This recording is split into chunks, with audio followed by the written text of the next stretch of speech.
Hi choirs, this is a tutorial on how to find musictheory.net for your work for today. We'll use this again probably after spring break to do some other assignments as well. So the URL is just musictheory.net. And then once you get there, make sure you ignore these nice big links in the middle of the page. These are both paid content. So we're not going to use those because I don't want you to have to pay for an account. But if you follow this little link that says explore our free online content and go to lessons up here, this is where your focus is going to be for today. So I'd like you to work for about 20 minutes, see what you can get through, but your starting point should be under the basics. Start with the staff, clefs, and ledger lines. When you finish that lesson, jump down to scales and key signatures and look at the major scale and key signatures. Now, if that doesn't take you very long, then for all the lessons, there are also corresponding exercises that are also free. So if you go to exercises, note identification and key signature identification will cover what you have just looked at, as well as scale identification. But when you first click on these, they're going to include probably a lot more than you had covered yet.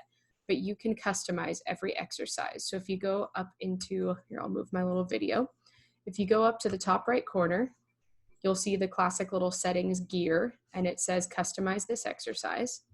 You can choose which clefs. So you'll want treble and bass clef, but you're not going to want these other ones. We don't really use them much. So you can just pick treble and bass clef. You can pick the range. So if you don't feel comfortable trying to identify pitches that are way outside of the clef, you can change the range and make it a little bit smaller. Just use the things you'll probably use more often.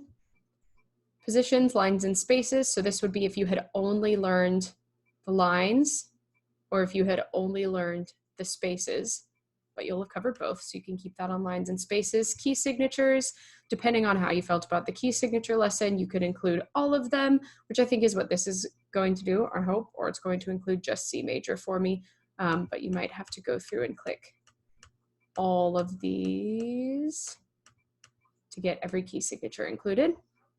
Note names, definitely go with letters.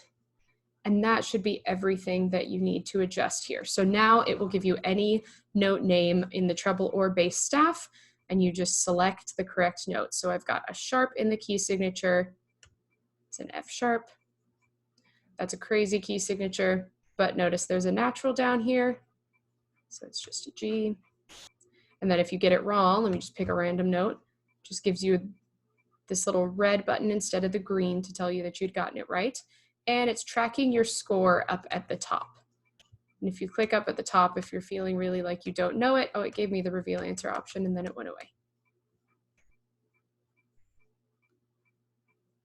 Here we go. So up at the top right corner again, on your three dots, you can reset your score to start over.